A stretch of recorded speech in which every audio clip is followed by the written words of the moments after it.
하나님의 말씀 받으실 준비 되셨습니까? 우리 같이 눈 감고 저와 함께 따라서 이렇게 고백하면 좋겠습니다. 하나님 아버지, 오늘 제가 심령을 열고 당신의 말씀을 받습니다. 당신의 말씀은 저에게 생명이며 저의 양식이며 저에게 빛이 됩니다. 제가 그 말씀을 받을 때 저는 힘을 얻습니다. 제가 말씀을 받을 때 제 영은 반응합니다. 제가 말씀을 받을 때 제 영은 충만해집니다. 제가 말씀을 받을 때 제 안에서부터 기쁨이 샘솟습니다. 제가 말씀을 받을 때 저는 담대해집니다. 제가 말씀을 받을 때 제게 속한 것을 깨닫습니다. 아멘. 아멘. 할렐루야. 하나님의 말씀은 생명이고 그 말씀은 우리가 심령으로 받을 때 우리 안에서 변화를 일으키게 되어 있습니다. 그렇기 때문에 말씀을 우리가 받고 변하지 않는 것은 불가능합니다. 네. 삶의 변화를 원하십니까? 네. 우리는 변할 수 있고 그 변화는 우리가 바꿀 수 있는 변화 말고 내가 잘 바뀌지 않던 그 분야에서 자유케 됨을 경험하게 되는 게 바로 말씀의 역할입니다. 진리를 알지니 진리가 너희를 자유케 하리라. 내 말이 너희 안에 거하면 너희가 참으로 내 제자가 되고 진리를 알지니 진리가 너희를 자유케 하리라. 자유해지도록 우리는 부름받았고 우리는 이 자리를 통해서 자유해질 수 있습니다. 우리가 경험하고 있는 우리 삶에서 한계 영역들이 있죠. 나의 한계들이 있습니다. 그 한계를 벗어나지 못하는 게 자유하지 못한 것입니다. 그러나 말씀은 우리를 그 영역을 뛰어넘게 합니다. 넘어가게 합니다. 성령님의 능력으로 말이죠. 우리의 힘과 노력이 아니라 그분의 능력으로 가능하게 됩니다.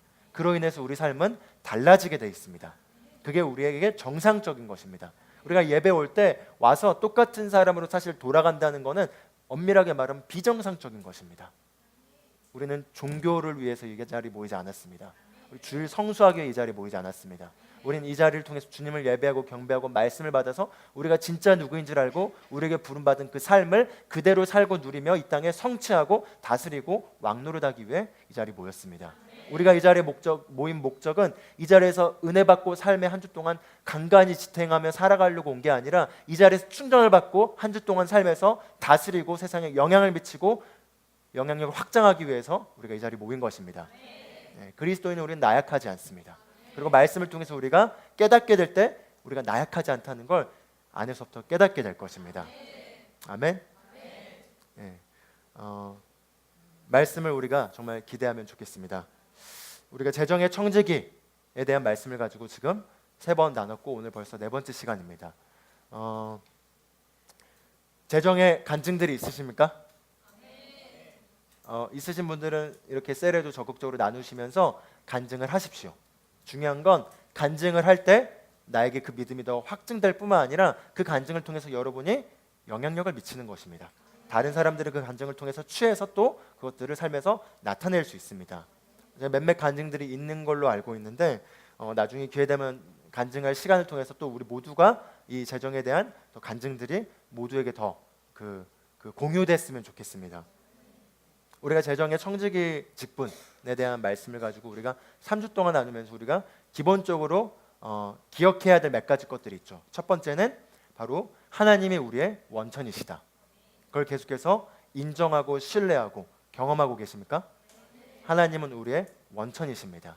우리 삶의 그 모든 것의 공급의 근원은 나에게 달려있는 것이 아니라 하나님에게 달려있다. 그뿐만 아니라 나의 재정에 대한 그 공급의 근원도 내게 달려있는 것이 아니라 하나님께 달려있는 것이다. 하나님이 나의 원천이시다. 그리고 그 원천이신 하나님께서 나에게 재물뿐만 아니라 나의 삶에 많은 것들을 선물로 주셨고 나는 이제 그 선물을 받아서 관리하는 청지기이다.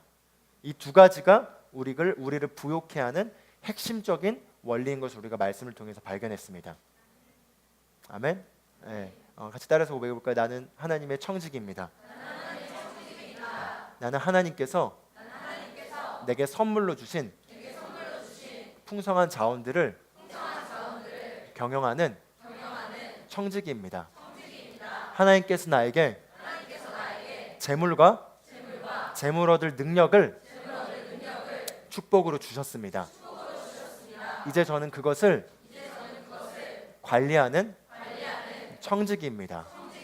나는 청지기이기 때문에 내가 마음대로 자의적으로 사용하지 않습니다. 나는 하나님께 맡은 바 청지기로서 이것을 탁월하게 경영합니다. 아멘. 우리가 우리 돈이 내 것이 아니라는 것에서부터 재정적 부유함의 그 출발이 시작된다는 걸 나눴죠. 그리고 이것을 통해서 우리가 구약과 구약에 있는 많은 하나님의 그 사람들이 하나님께 얼마나 많은 축복을 받았는지, 아브라함부터 우리가 다윗까지 사례를 봤었죠. 그리고 그들이 하나님께 얘기를 나누는, 그리고 삶에 대한 태도를 통해서 그들이 자연적인 환경이나 자신의 노력을 의지하는 것이 아니라 얼마나 하나님을 그들의 근원으로 여기고 있고 그들의 원천으로 여기고 있는지를 우리가 볼 수 있었습니다. 물론 그들이 자연적인 환경을 고려하지 않거나 노력을 하지 않는 사람들이 아니었습니다. 그들은 탁월했습니다. 탁월했으나 그들이 탁월한 그 탁월함의 그 근원 기저에 깔려있는 중심은 바로 그들의 삶을 축복하는 그 모든 것은 하나님께 있다라는 것에 대한 확신을 우리가 볼 수 있었죠. 아브라함이 그래서 아브라함이 그렇기 때문에 그 조카인 롯에게 양보할 수 있었습니다. 하나님을 믿었기 때문이죠. 아비멜렉 왕이 아브라함에게 이런 축복을 하려고 할 때 거절할 수 있었습니다. 왜죠? 하나님을 자신의 원천이고 하나님만을 통해서 내가 부유하다라는 것을 확신했기 때문이죠.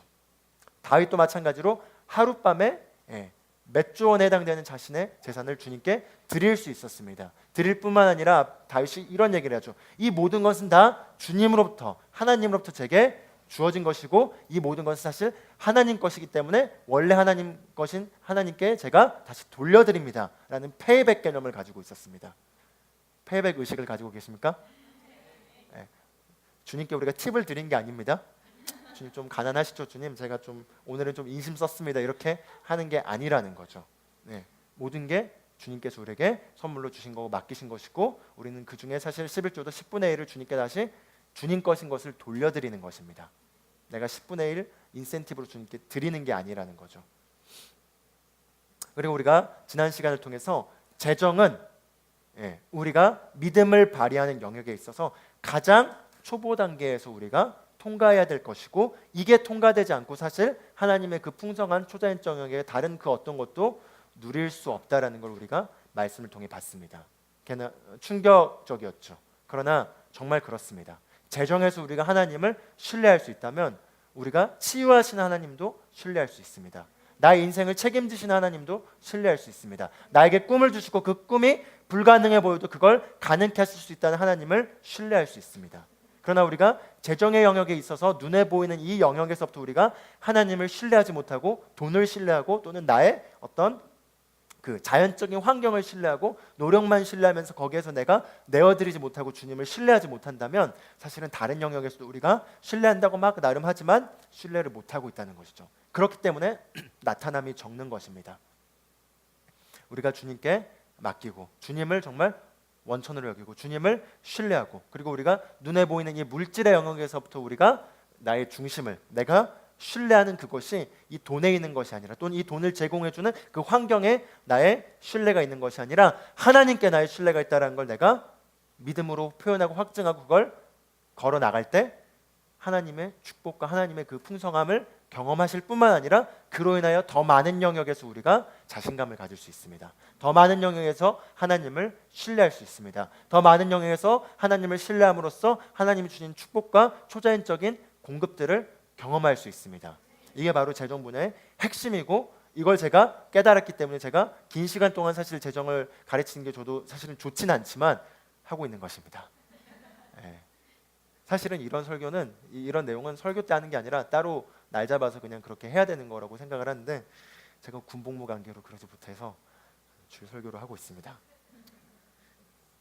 그러나 필요하고 이 말씀을 통해서 재정 분야뿐만 아니라 다른 삶의 많은 영역에서도 자유가 있을 것이고 하나님을 신뢰함으로 말미암아 얻게 되는 더 많은 영역의 변화들이 있을 것입니다. 오늘은 또 중요한 내용을 나누려고 합니다. 누가복음 16장을 통해서 우리가 지난 시간에 불의한 청지기에 대한 내용에 대해서 아직 사실은 제대로 보지 못하고 불의한 청지기 이후에 예수님이 하시는 그 말씀만 우리가 지난주에 봤었는데, 누가복음 16장 1절부터 13절까지는 만약에 다 읽어보셨다면 다들 읽고 나서 약간의 물음표가 있었을 겁니다.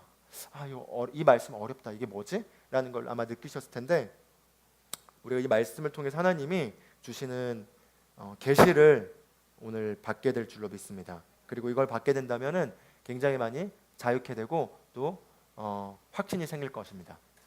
누가복음 16장 1절부터 우리 같이 보시면 좋겠는데요. 제가 읽겠습니다.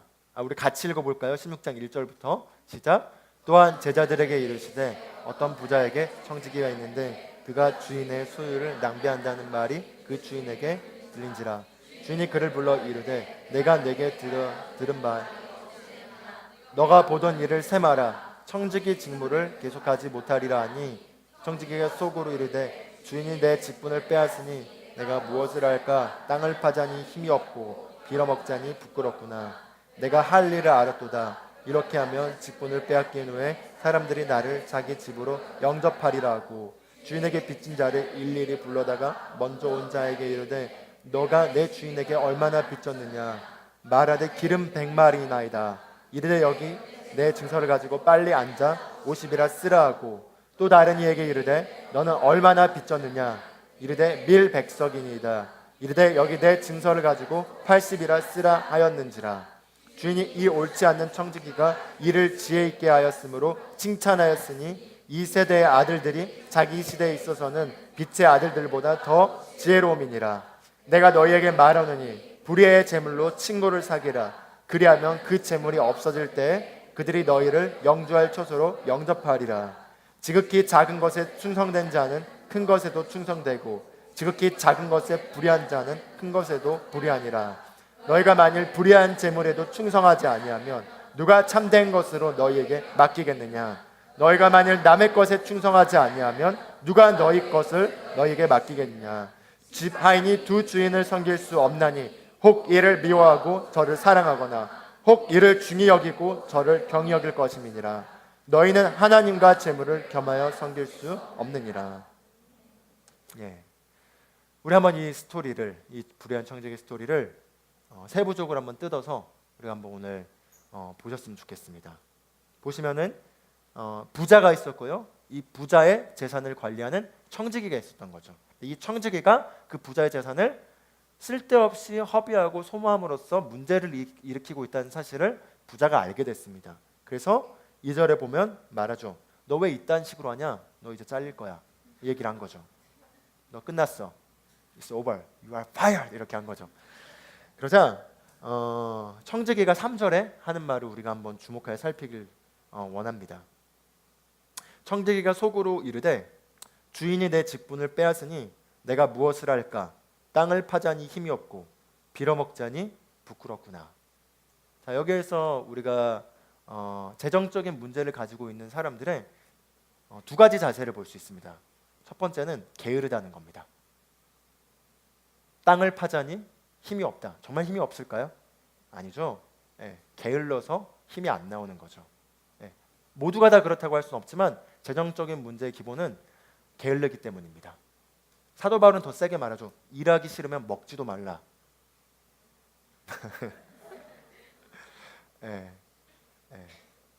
그렇습니다. 우리가 기본적으로 게을름은 죄입니다. 게을름은 하나님이 우리에게 주신 고귀한 삶을 허비할 뿐만 아니라 인생을 낭비하는 것이죠. 우리 같이 따라 고백할 게으름을 거절합니다. 그렇죠? 그래서 이 청지기도 게을르다는 거죠. 돈을 낭비했어요. 그래서 잘릴 상황에서 내가 그렇다고 내가 지금 내가 알바할 건 아니잖아.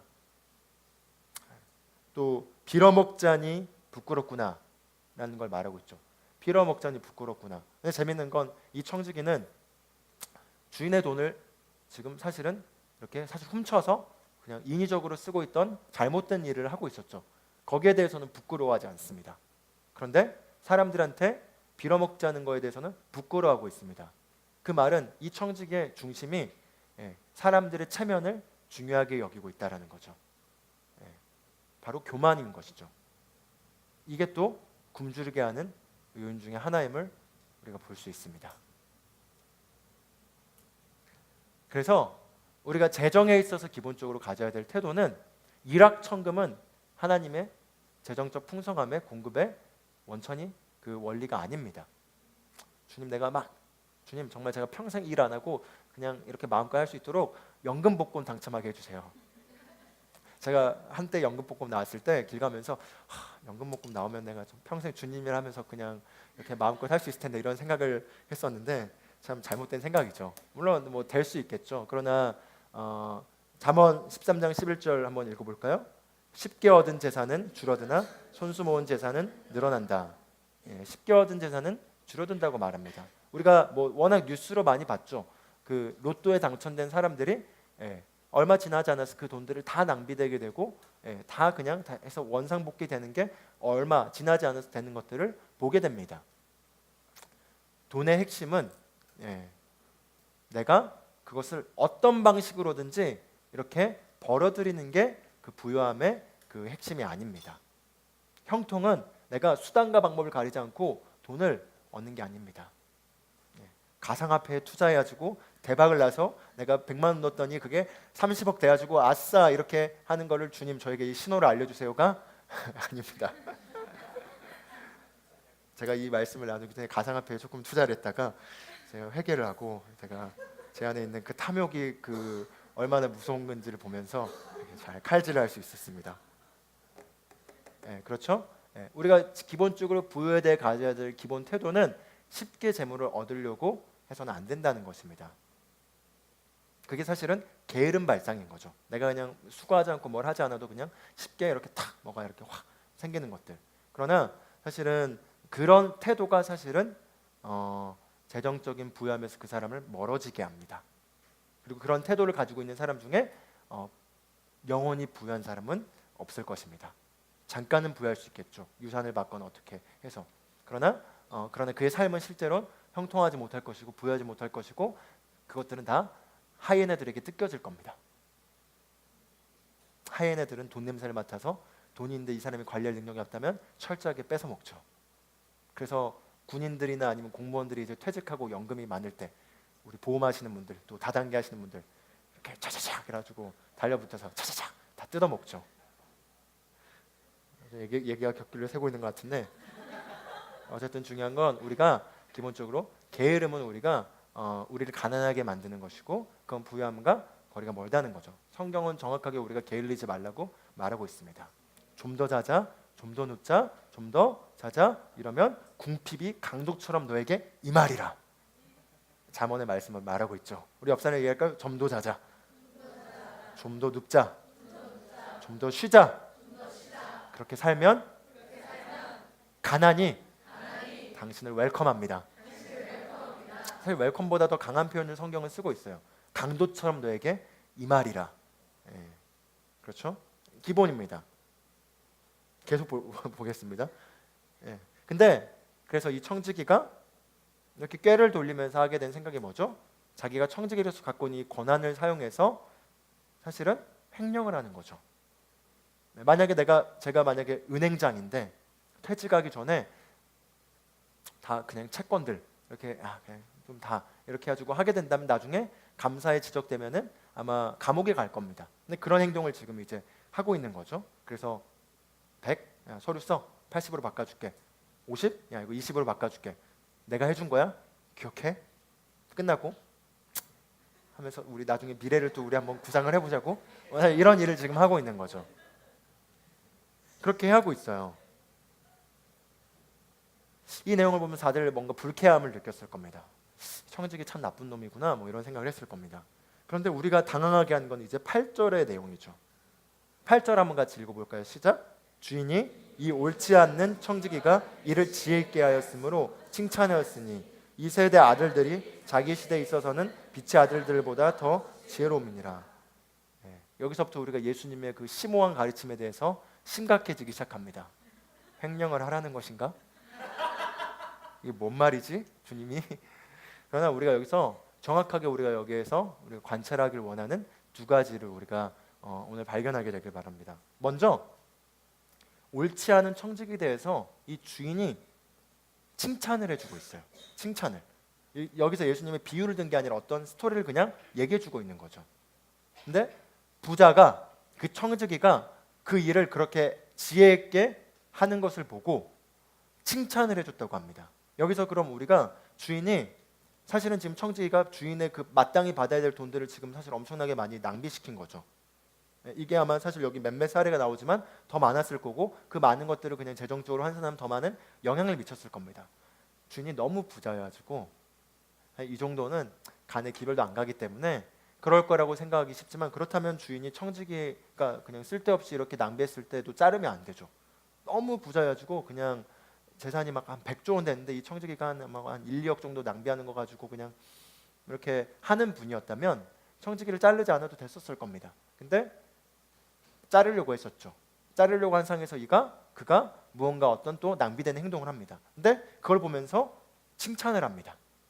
여러분, 만약에 도둑이 여러분 집에 와서 잘 훔쳐가는 걸 보고 도둑에게 칭찬할 수 있겠습니까? 당신 제가 보니까 도둑질 잘하겠습니다. 제가 보니까 이 부분만 조금 더 개선되면 나머지 너무 훌륭해서 잘할 수 있을 것 같아요. 아마 이러실 분들은 없을 겁니다. 그런데 이 부자가 청지기에 사실 자신의 재정이 도둑 맞는 상황에서 어떤 칭찬을 하면서 어떤 여유를 보이고 있다는 거죠. 여기서 우리가 볼 수 있는 건 부자의 태도입니다. 부유함의 핵심은 눈앞에 보이는 이 재물의 그 소유에 있지 않다는 거죠. 이 부자는 자신의 삶에 임한 축복과 호의로 인해 또 그 능력으로 인해서 물질은 끝없이 자기에게 올 거라는 그 확신이 있습니다.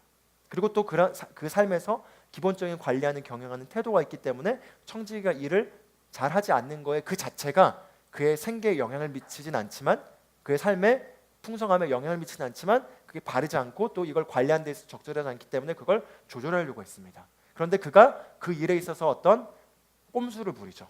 그 꼼수를 부리는 걸 보면서 칭찬을 합니다. 왜 칭찬을 했는지는 우리가 그 다음에 살펴볼 수 있겠습니다. 그러나 칭찬을 할 수 있는 그 여유를 통해 보는 건 뭐냐? 바로 부유의 핵심의 기본은 나의 어떤 지금 눈앞에 보이는 그 얼마나 내가 가지고 있는지, 그리고 내가 얼마나 벌고 있는지, 여기에 있다는 게 아니라는 것입니다. 우리가 하나님이 우리 삶에 주신 축복과 호의를 우리가 확실하게 경험하고 인식한다면 우리는 우리 눈앞에 있는 돈이나 또는 눈앞에 보이는 그 상황들이 업앤다운하는 것에 대해서 우리는 영향받지 않을 수 있습니다. 그러나 우리 어떤 그 재산, 내가 갖고 있는 재물, 여기에 내가 신뢰를 두고 거기에 내가 부유함의 어떤 측정을 두기 시작한다면 이게 변동되는 것에 대해서 많이 영향을 받을 것입니다. 저랑 모라전사가 한 달 전인가 저희가 휴가를 갔었는데, 휴가를 가서 잠깐 이제 그 외곽에 있는 카페에 가지고 카페에서 좀 책을 읽으려고 앉아서 책을 읽으면서 핸드폰 충전기를 저쪽에 좀 약간 거리가 있어 거기다 꼽아놓고, 그다음에 블루투스 이어폰 좀 좋은 게 어떻게 있어가지고 그걸 좀 충전을 해놓고 있었어요. 그리고 저희가 열심히 막 책을 읽었다 보니까 없어진 거죠. 그래서 야, 요즘 도둑이 있나? 그냥 그 CCTV가 있거든요. 그래서 제가 카페 가도 저는 CCTV가 있기 때문에 그냥 자주 그냥 화장실도 갔다 오고 노트북 놔둬놓고 이렇게 좀 프리하게 움직인 편인 어떤 그런 생활 습관이 있어서, 그때도 그렇게 놔둬놨다가 이거 없어진 걸 보고 이제 저기 직원에 가서 얘기하고 CCTV 보니까 대놓고 도둑질을 이렇게 했더라고요. 앞에 앉으신 분이 딱 눈치 보다가 우리가 막 계속 다 책 쳐받고 고개를 돌리지 않은 걸 보더니 딱 이렇게 딱 해가지고 얼른 딱 갖고 막 화장실 간 척하다 그대로 이렇게 나가지고 이렇게 갔어요. 그래서 도둑을 맞았죠. 그게 한 20만 원 좀 넘는 그거였는데 보라 선생님 좀 화가 나시더라고요.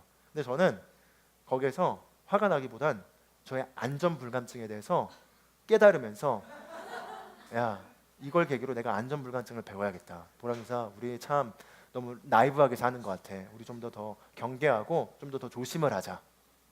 그리고 그 사람 그게 필요하면 주는 거지 뭐.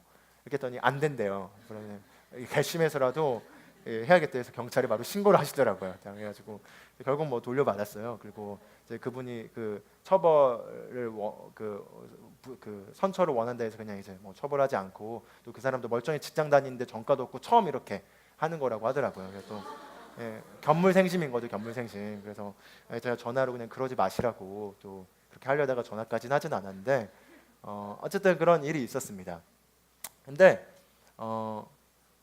제가 뭐 그냥 복음을 전할까도 해서 연락처는 받긴 했는데 아직 제가 연락을 못했네요. 이럴 줄 알았으면 연락을 했으면 더 좋은 설교의 어떤 예시가 됐을 텐데, 제 게을름으로 게을렀죠. 제가 게을러서 안 했어요. 제가 좀 진지하게 상담하면서 그분에게 그러시지 말라고, 제가 참 용서하고 필요하면 제가 블루투스 하나 드리겠다고, 근데 예수 그리스도를 아시고 믿고 더 풍성함을 경험하시라고, 그게 뭐 사실 할 수 있는 거죠. 어쨌든 중요한 건 제가 잠깐 이 얘기를 한 거지만, 우리가 재물의 어떤 여기에 내가 그 모든 근원을 두고 거기에 내가 신뢰를 두기 시작한다면 이 재물은 도둑질 당할 수도 있습니다. 파손당할 수도 있습니다. 빼앗길 수도 있습니다. 그리고 그게 그러나 나에게 영향을 주지 않을 수 있습니다. 그러나 여기에 이걸 두게 된다면 영향을 받을 수 있습니다. 우리가 하나님이 우리의 원천이라는 걸 나눴죠. 그리고 우리에게 재물 얻을 능력을 주셨고 우리를 축복하셨습니다. 우리가 불신앙과 부정적인 사고방식만 제거한다면 우리 삶에 임하는 하나님의 축복을 막을 길이 없습니다. 그 축복은 우리가 그냥 우리의 필요가 공급되는 정도가 아니라 모든 선한 일을 넘치게 할 수 있는 축복입니다. 그리고 그것은 우리 삶에 임한 그 하나님의 호의라는 거죠. 물질의 나타남은 그 호의가 밖으로 표현되어 나타난 것이지, 사실은 그 근원은 보이는 여기에 있는 게 아니라는 거죠. 우리 황금알을 낳는 거위 이야기 다 아시죠? 거위가 황금알을 낳는 거죠. 그럼 그 황금알이랑 거위랑 어떤 게 더 중요합니까? 거위죠. 거위를 잘 모셔드리면 황금알은 끝없이 생산되기 때문이죠. 그런데 황금알 좀 10개 낳고 거위 이제 먹어버리자, 배고프다 해가지고 거위를 먹어버리면 안 되겠죠. 마찬가지로 우리가 그 원천을 우리가 정확하게 분별하고 거기에 우리가 신뢰를 두는 것이 중요합니다. 그러나 우리가 많은 경우 살다 보면 당장 눈앞에 급급한 그 보여지는 그것들에 의해서 우리가 두게 되죠.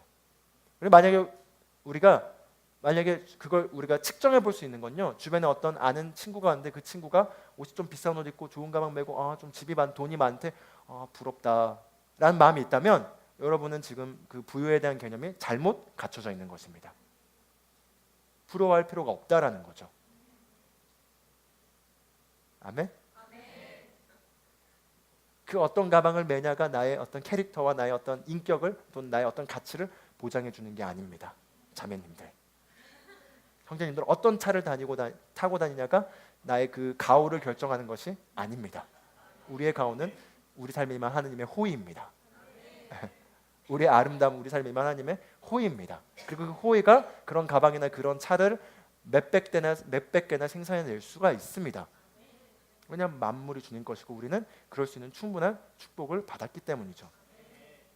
밥 니콜스라는 미국의 갈보리 교회 목사님이 계시는데, 그분이 이 책을 쓰신 이제 앤드류 목사님의 친구라고 합니다. 근데 2000년 4월에 폭풍이 와가지고 약 500억 정도 되는 그 예배당이 10초 만에 물에 완전히 잠겨가지고 다 파손돼 버렸어요. 그래서 이제 그런 상황에서 CNN 인터뷰가 있었던 거죠. 인터뷰에서 목사님이 이렇게 얘기했다고 합니다. 이건 하나님이 하신 일이 아닙니다. 마귀가 한 것입니다. 그러나 마귀는 우리를 망칠 수 없고 우리 삶에 있는 하나님의 축복을 막을 수 없습니다. 라고 이렇게 인터뷰를 했다고 합니다. 그리고 그것보다 2배가 되는 그 건물을 짓고 여전히 잘 이렇게 하게 됐다고 합니다. 그 목사님의 태도는 뭐였죠? 보여지는 그 재물에 있지 않았습니다. 하나님께 있기 때문에 확신할 수 있는 것이죠. 마귀는 우리의 삶에 도둑질하기 위해서 계속 올 겁니다. 올 거예요. 폭풍은 올 거예요. 예수님도 폭풍이 오지 않을 거라고 말한 적이 없습니다. 너희가 믿는다면 너희 삶엔 평온하고 폭풍이 없고 그냥 장밋빛 인생에 항상 모든 그 아름다운 꽃길만 있을 거라고 하는 게 아니라 가시밭길도 있고 폭풍도 오고 카트리나도 오고 매미도 오고 등등등 와서 여러 가지 도전들이 올 수가 있습니다. 그건 마귀가 하는 것입니다. 그러나 그 마귀가 하는 그것으로 인해서 하나님 믿는데 어떻게 이럴 수 있어? 내 삶에 어떻게 하나님 이러실 수 있어? 하나님 이러시면 안 되죠, 하나님. 이러면 안 된다는 거죠. 왜죠? 사실은 처음부터 믿음이 아니었던 겁니다. 하나님을 믿지 않았다는 거죠. 하나님 믿었는데 어떻게 이럴 수 있습니까? 믿지 않았다는 겁니다. 믿음은 보이는 영역에 있지 않습니다. 하나님의 영역 확신이 있다면 나의 삶의 모든 게 사라져도 그 이상으로 모든 게 나타날 거란 걸 확신할 수 있습니다. 그게 재정적 부유함의 우리의 풍성함의 사고방식이라는 거죠.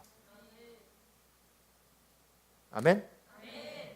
예, 그래서 이 부자는 그런 태도를 가지고 있었는데 그럼 왜 여기에서 칭찬을 한 거죠? 바로 여기서 우리가 칭찬을 한 이유를 살펴보길 원합니다. 자, 16장 8절에 보면은 옳지 않는 청지기가 이를 지혜 있게 하였으므로 칭찬하였으니 그러면서 이 세대의 아들들이 자기 시대에 있어서는 빛의 아들들보다 더 지혜로움이니라. 9절 내가 너에게 말하노니 불의의 재물로 친구를 사기라. 그리하면 그 재물이 없어질 때 그들이 너희를 영주할 처소로 영접하리라. 라는 이 문장을 통해서 이 말씀을 통해서 우리가 단서를 추적할 수 있습니다. 바로 여기서 이 주인이 이 청지기 자체에 대해서 칭찬하는 이유는 바로 이겁니다. 이 청지기는 돈에 대해서 이 돈은 나의 지금의 당장의 눈앞에 나타나는 일시적인 피로를 채우고 일시적인 나의 감정과 느낌의 어떤 그 욕구들을 충족시키는 걸로써 여기고 돈을 사용했었습니다. 그러다 이제 잘릴 위기가 처하자 그가 한 일이 무엇이죠? 돈을 사용하여 자신의 미래를 준비했다는 것입니다. 바로 여기에서 부자가 칭찬을 한 포인트는 이것입니다. 돈은 그 돈 자체의 능력으로 지금 내가 뭘 하는 게 아니라 그 능력을 사용하여 우리의 미래에 영향을 미칠 수 있다는 걸 그가 깨달았음을 칭찬한 것입니다. 돈의 능력을 사용하여 그 돈의 영향력을 사용하여 미래에 영향을 미치게 할 수가 있다라는 거죠. 그러나 우리가 지금 시대에 살고 있는 너무나 많은 소비자적 우리의 삶에서는 나의 당장의 지금 기분의 피로를 채우는데 돈을 사용합니다. 오늘 기분이 나빠. 좀 맛있는 걸 먹어야겠어. 기분 좋다. 기분 나쁘네. 오늘 좀 쇼핑해서 질려야겠어. 팍팍팍 지르고 내일이는 내일 생각하자. 인생 뭐 있어? 즐겨야지. 다 먹고 살자고 하는 거잖아. 지금 먹고 즐겨야지. 그랬다는 거죠.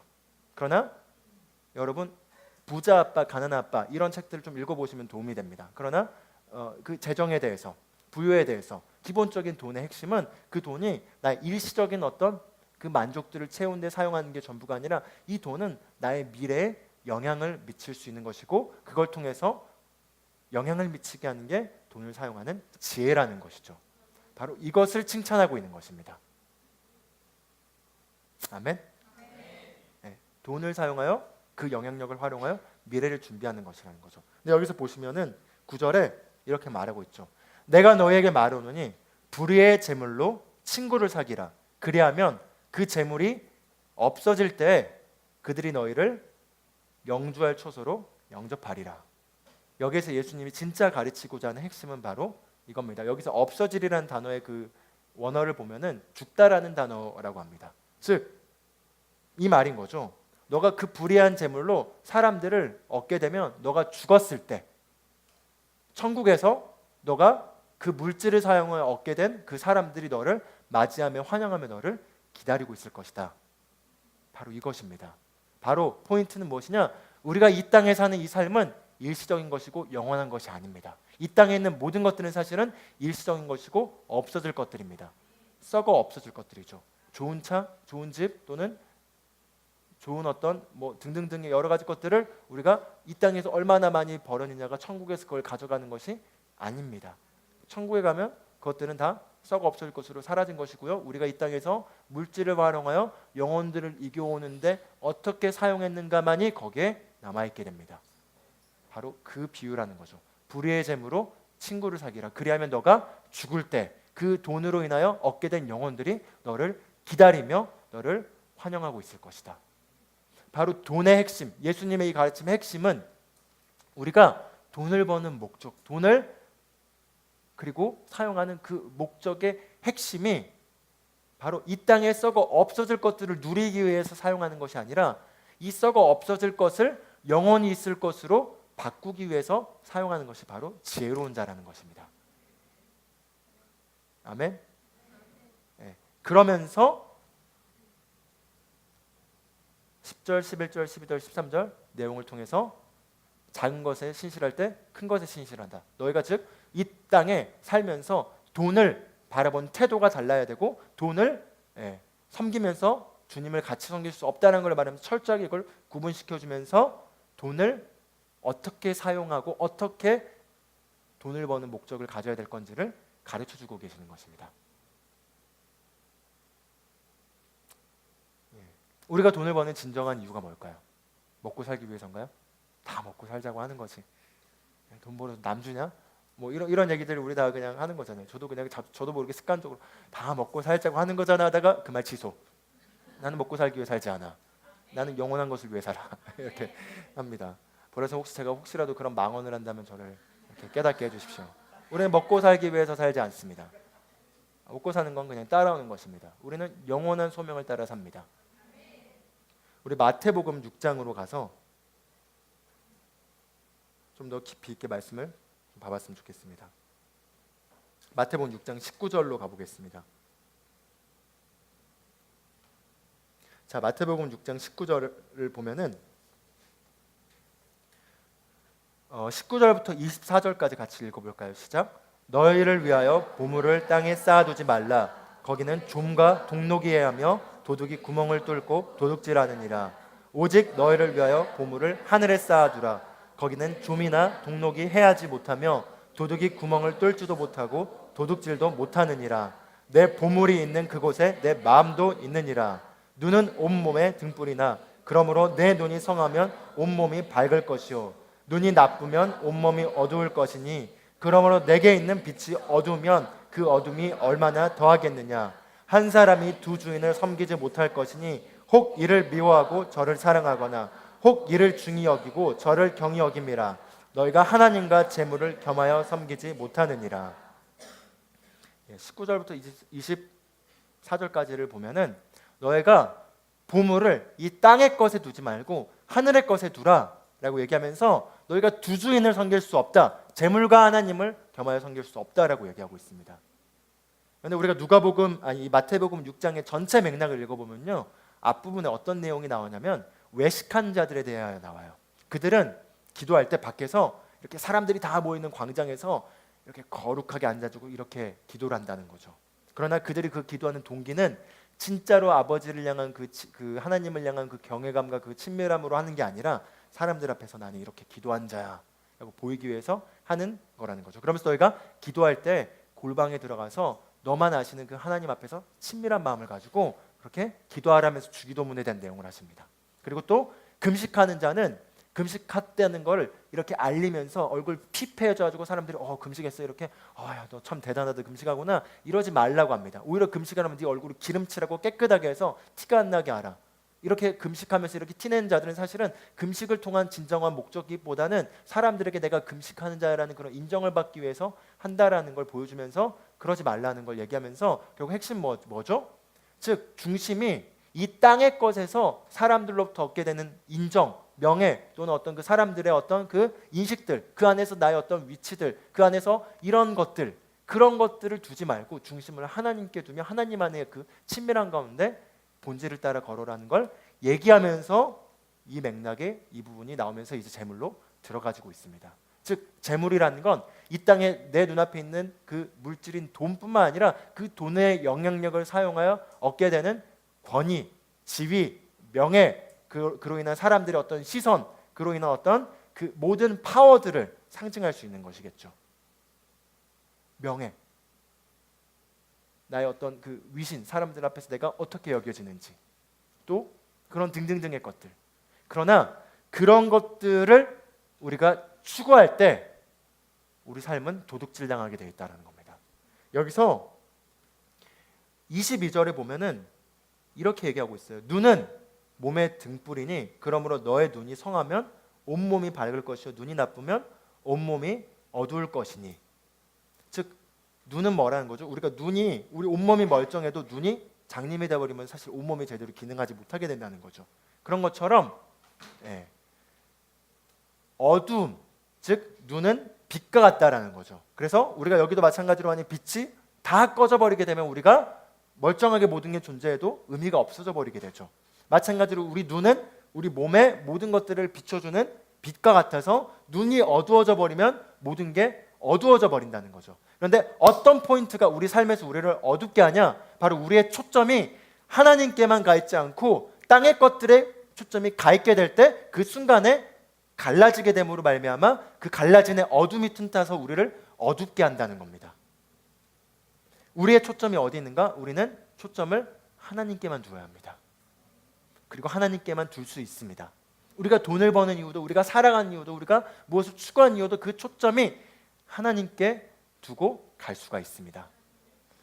그리고 그거를 가르치는 이유는 그렇게 초점이 거기에서부터 우리가 땅의 것들로 옮겨지게 될 때 바로 그때가 도둑질 당하는 시점이기 때문이라는 거죠.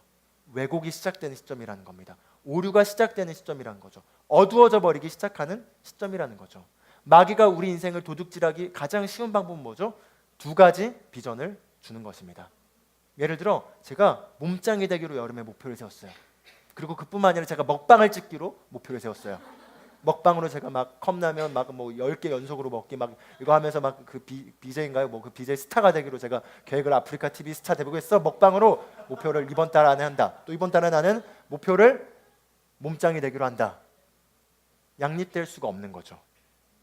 마찬가지로 마귀는 우리 삶에 하나님이 주신 비전과 반대된 또 다른 비전을 줌으로써 우리 인생을 갈라지게 함으로써 거기서부터 어둡게 하고 도둑질하기 시작한다는 거죠.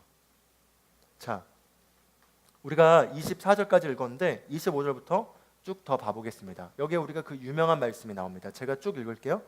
자, 24절까지 읽었었죠. 재물을 하나님과 겸하여 섬기지 못한다. 그러면서 25절이 계속 이어지는 말씀입니다. 그러므로 내가 너에게 이르노니 목숨을 위하여 무엇을 먹을까? 무엇을 마실까? 몸을 위하여 무엇을 입을까? 염려하지 말라. 목숨이 음식보다 중하지 아니하며 몸이 의복보다 중하지 아니하냐. 공중의 새를 보라. 심지도 않고 거두지도 않고 창고에 모아들이지도 아니하되 너희 하늘 아버지께서 기르시나니 너희는 이것들보다 귀하지 아니하냐. 너희 중에 누가 염려함으로 그 키를 한 자라도 더할 수 있겠느냐.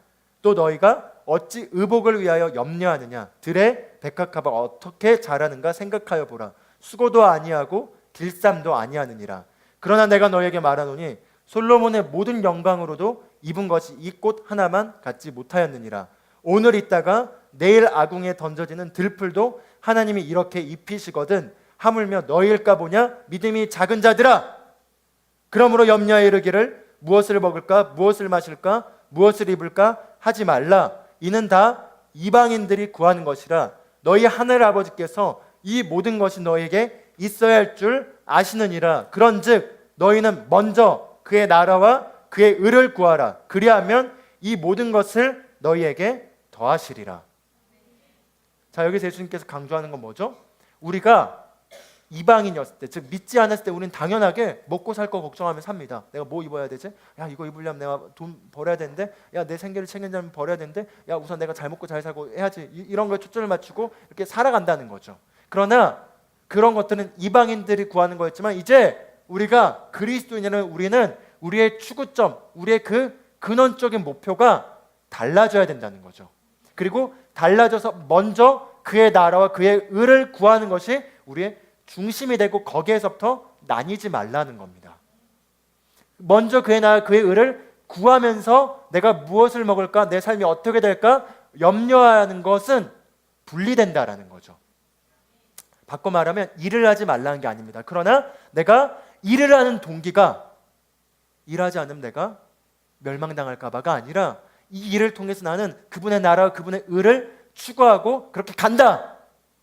그걸 가지고 우리가 우리의 꿈과 우리의 비전과 우리의 커리어를 향해 나가는 그 모든 것들이 쏟아지게 하면서 우리가 갈 수 있다는 겁니다. 왜 우리가 일을 하죠? 왜 우리가 돈을 벌죠? 우리가 먹고 살기 위해서, 우리가 잘 먹고 잘 살기 위해서가 아닙니다. 그의 나라와 그의 의를 구하는 데 우리가 초점을 두고 그 가운데서 그걸 향하여 우리가 가는 것입니다. 그리고 그게 가능하다라는 것이죠. 예수님의 가르침의 핵심은 무엇이냐? 그 걱정할 것들 나도 알아. 근데 그것들 채워준다고. 채워주니까 그거에 걱정을 두면서 그걸 채우려고 포커스를 두고 움직이지 말란 말이야 라는 얘기를 하고 있는 것입니다. 아멘? 전사님 세상 물정 모르는 소리 하시네요. 지금 제 카드값 지금 나가는 거는 고집사랑이고 생각할 때 지금 미치겠습니다. 그래서 미치는 겁니다. 계속 포커스가 거기 있기 때문에 그걸 벗어나지 못하는 겁니다. 포커스를 바꾸면 달라질 수 있습니다. 그리고 이 계시를 적용하면서 전 세계 수백만 명은 이미 풍성한 가운데 영광스러운 삶을 살았습니다. 이 말씀은 적용될 수 있는 것입니다. 그러나 이걸 적용하기 위해선 하나님을 향한 우리의 믿음을 가져야겠죠. 가질 수 있습니다. 그리고 아멘. 예. 에베소 4장 28절을 보면은 사도 바울이 이렇게 얘기함으로써 일하는 목표가 뭔지에 대해서 우리에게 상기시켜 줍니다. 도둑질한 자에게 야 도둑질하지 마라 정도가 아니라 도둑질하지 말고 돌이켜 가난한 자에게 구제할 수 있도록 자기 손으로 수고하여 선한 일을 하라라고 얘기하고 있습니다.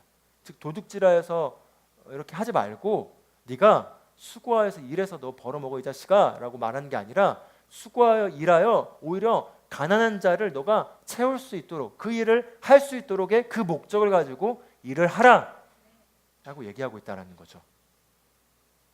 우리가 진정 추구해야 될 목적, 우리가 진정 돈을 벌어야 될 진정한 목적은 그 돈을 통해서 나의 필요가 채워지는 그 나의 그 모든 셀피시한 이기적인 거기에, 물론 그게 나의 그 생계가 살아가는 건 이기적인 건 아닙니다. 그러나 그거에만 두게 되면서 그거가 안 되면 어떨까라는 그거에 초점을 두지 말라라는 거죠.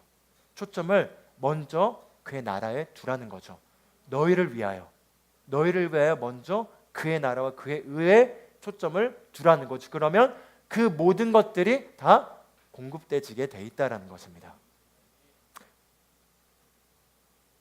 우리가 돈을 버는 이유는 우리가 그 돈의 능력을 사용하여 사람들의 삶에 영향을 미치고 하나님의 사랑을 효과적으로 전달함으로써 그들을 영원한 영역 안으로 이겨옴으로써 우리가 영원한 영역에 영광을 얻기 위해서 우리가 사실은 돈을 벌고 돈을 사용하는 것이 우리의 주된 목적입니다.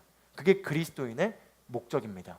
우리 그리스도인의 돈에 대한 태도는 돈은 내가 먹고 살기 위해 존재한 게 아니라 이 돈의 영향력을 사용하여 영혼들을 섬기고 피로를 채우고 그들을 하나님의 사랑으로서 나타냄으로써 도울 뿐만 아니라 복음이 전파되게 함으로써 그들이 영원한 생명을 얻도록 하는 거에 이 불의한 재물이 쓰여지게 하는 것이 우리가 가져야 될 돈에 대한 태도라는 것이죠. 그리고 그 태도에서부터 우리의 재정적인 부유함이 흘러오게 돼 있다는 것입니다. 그 태도에서부터 우리를 향한 하나님의 풍성함의 축복이 흘러오게 돼 있다는 것입니다. 시험해 보십시오. 이 비유를 하고 맞춰야겠네요. 이 스토리를 보고 맞춰야겠습니다. 그런데 저도 저도 동의됩니다. 그런데 저 지금 당장 먹고 살 게 없어요. 좀 이거 좀 채워지고 나면 그 다음에 할게요. 그러나 우리 한번 열왕기상 17장 11절부터 14절을 한번 같이 봐보겠습니다. 이 사례만 보고 우리가 오늘 말씀을 좀 종료해도 좋겠습니다. 열왕기상 17장에 보면은 엘리야가 그 당시 가뭄이 될 거라는 걸 선포하고 나서 가뭄이 오기 시작했고 그 가뭄의 상황에서 엘리야가 왕의 어떤 위협을 피해서 숲에 있으면서 까마귀가 가져다 주는 음식들을 먹고 하다가 그것도 끝이 나자 이제 가뭄이 든 상황인 거죠. 그런 상황에서 하나님께서 엘리야에게 말씀해서 사르밧성의 과부에게 가라. 그 과부가 너에게 먹을 걸 주리라 해가지고 그 과부에게 간 장면입니다. 자, 열왕기상 17장 12절을 한번 같이 봐보겠습니다. 한번 같이 읽어볼까요? 시작.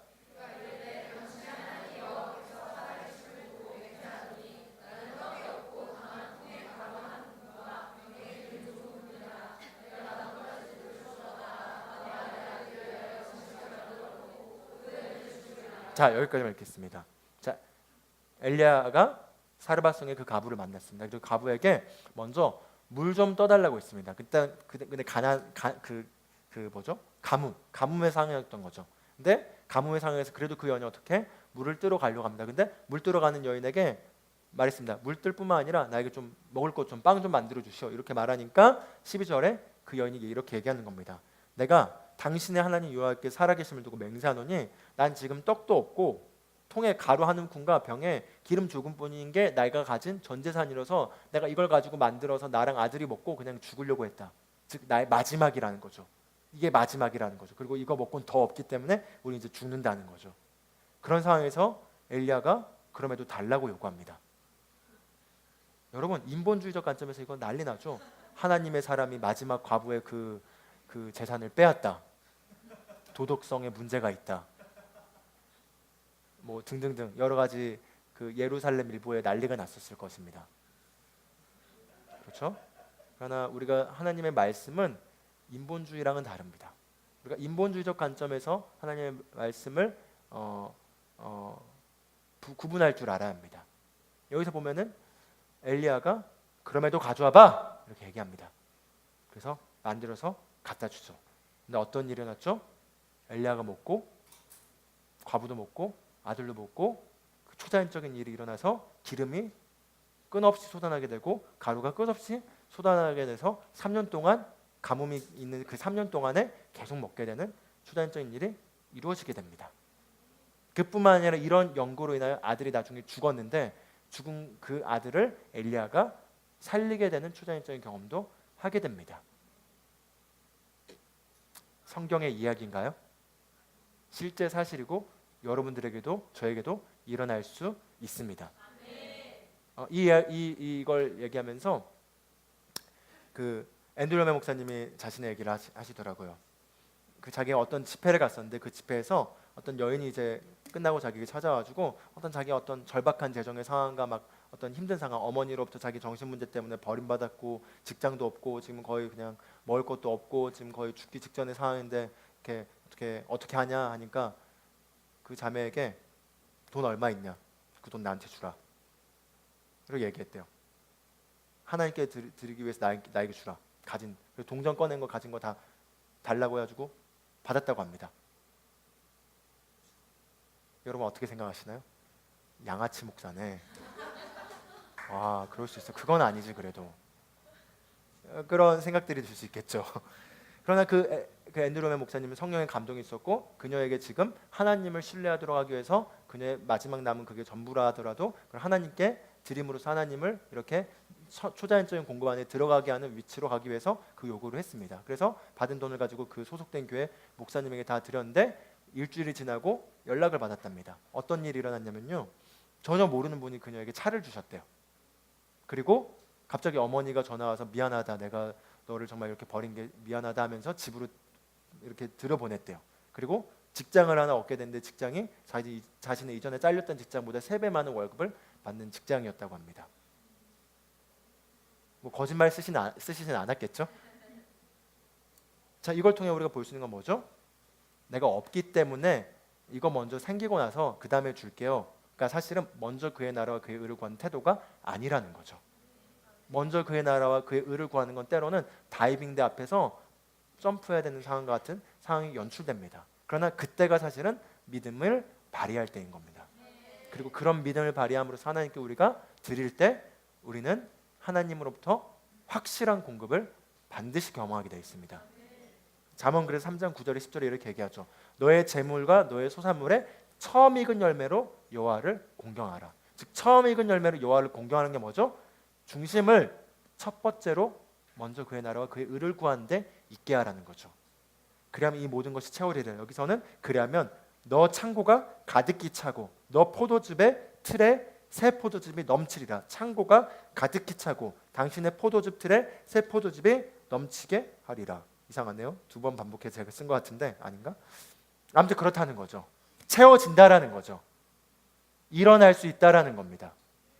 하나님을 향한 신뢰를 가지고 믿음으로 도전하시길 바라겠습니다. 우리의 포커스가, 삶의 초점이 어디에 있는가?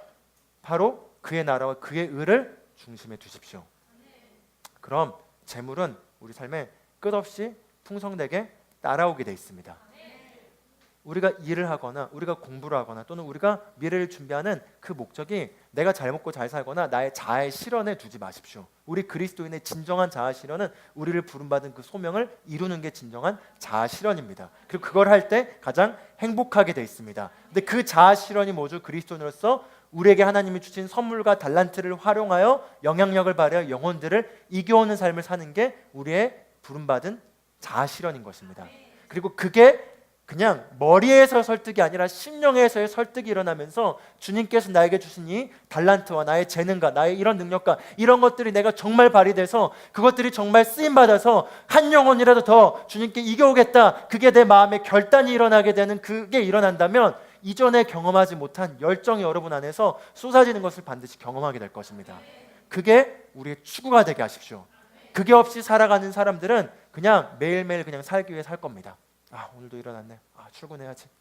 어떻게든 재밌게 살자. 나는 기뻐하기로 선택합니다. 기뻐하기로 선택하자. 뭐 하라고 하셨으니까 오늘 퇴근했다. 치킨 먹자. 오늘 좀 쉬어야지. 쌈마위에 봐야겠다. 뭐 과장님이 좋아하신 드라마더라고요. 그러나 그 이상의 삶이 있습니다. 더 일하고 일해도 열정이 더 솟아나서 지치지 않는 삶이 있습니다. 정중 회장이 이렇게 얘기했다고 하더라고요. 더 열심히 일하고 더 치열하게 살면 살수록 힘이 더 넘치게 나오는 건 참 큰 축복인 것 같다. 그래서 그분 유명한 일 아시죠? 새벽에 일을 너무 하고 싶어가지고 새벽 일찍 일어나는 거. 참 그분도 그런 자아 실현을 위해서 그런 소명을 가지고 있는데, 우리는 하나님이 주신 그 열정을 가지고 더할 수 있습니다. 그리고 더한 믿음 무수히 많은 사람들이 있습니다. 여러분, 우리가 인식해야 될 건 우리의 초점을, 우리의 중심의 동기를, 방향을 우리 안에 오신 성령님이 우리를 위해서 하고자 하는 그 목적에 우리 안에서부터 간절한 그 마음의 동기가 일치되게 되면요, 이전에 경험하지 못한 열정이 나올 겁니다. 그 열정은 우리의 삶을 깨울 것이고요, 불이 있게 할 것이고요, 그리고 하는 일들은 똑같으나 정신 자세가 달라지고 태도가 달라지게 되고 목표가 달라지게 되고 생기가 달라지게 되는 것들을 경험하게 될 것입니다. 우리가 돈을 벌어야 될 이유가 있습니다. 우리가 영향력을 가져야 될 이유가 있습니다. 우리가 우리에게 그리스도 안에서 주어진 그 부요함의 풍성함을 반드시 경험해서 그 영향력을 활용해야 될 목적이 있습니다. 왜냐하면 우리를 기다리는 영혼들이 있기 때문입니다. 아멘. 우리가 진지하게 돌아가셔서 내 삶은 지금 내가 어떤 목적을 향해 흘러가고 있는가, 내가 하고 있는 일들, 또는 내가 공부하고 있는 것들, 또는 내가 살아가는 내 삶의 어떤 라이프 패턴이 그냥 내가 불안하니까 그래도 어떻게 해야지가 있는가, 아니면 진짜로 그의 나라와 그의 의를 추구하는 게 나의 하나된 마음으로 그걸 향해서 내가 가고 있는가를 체크해 보시고 그걸 거기에 일치시키는 시간을 갖게 되길 바랍니다. 그러면은 놀라운 일들을 경험하실 겁니다. 아멘. 하나님 아버지, 저희가 지난 삶을 살면서 이 땅의 것들의 마음을 둠으로 말미암아 우리 시간들을 허비하고 우리에게 주신 재능들을 허비하고 우리가 더 성장하고 더 발전함으로써 더 많은 영혼들을 구원할 수 있었고 더 많은 영혼들을 살릴 수 있었는데 그러지 못했던 것을 회개합니다. 저희 마음의 중심이 이 땅의 것들에 있고 이기적인 나의 피로에만 있음으로 말미암아 주님께서 우리에게 주신 그 기회와 그 재능과 그 달란트들을 10분 활용해서 발전하고 성장하여 영혼들을 이겨오는 그 일에 우리가 외면했던 것을 주님 회개합니다. 오늘 이 시간 우리가 마음을 돌이키길 원합니다. 우리의 심령의 깊숙한 곳의 중심이 그분의 나라와 그분의 의로 확립되길 원합니다. 우리가 살아가는 이유와 우리가 숨쉬는 이유와 우리가 걸어가는 이유와 우리가 인생을 향해 나아가는 그 모든 이유가 바로 우리를 향해 주님께서 주신 그 사명과 그 소명과 그 영혼을 살리는 그 일에, 그 아버지의 나라와 그 의를 구하는 그 일에 우리가 온전히 초점이 맞춰지기를 원합니다. 주님, 우리가 결단하겠습니다. 주님, 우리가 성장하기로 결단하겠습니다. 우리에게 속한 것들을 10분 발휘하기로 결단하겠습니다. 우리에게 주신 그 재능과 달란트와 선물들을 우리가 바르게 활용하기로 결단하겠습니다. 우리가 영향력을 키우기로 결단하겠습니다. 우리가 기회들 앞에서 외면하지 않기로 결단하겠습니다. 우리가 거짓과 속임수와 나태함에 굴복하기를 거절하겠습니다. 우리가 실패를 거절하겠습니다. 우리에게 이 주신 이 사명과 이 엄청난 복음과 이 엄청난 이 삶에 대해서 우리가 책임을 가지고 빚진 자로서 우리가 나아가겠습니다. 바울이 그랬던 것처럼 우리도 오직 그 한 가지 일, 그 일을 향해 우리가 나아가겠습니다. 정신령의 주인이 되시니 감사하며 우리의 모든 것의 원천이 되시니 감사합니다. 주님 감사드리며 예수 그리스도의 이름으로 기도합니다. 아멘.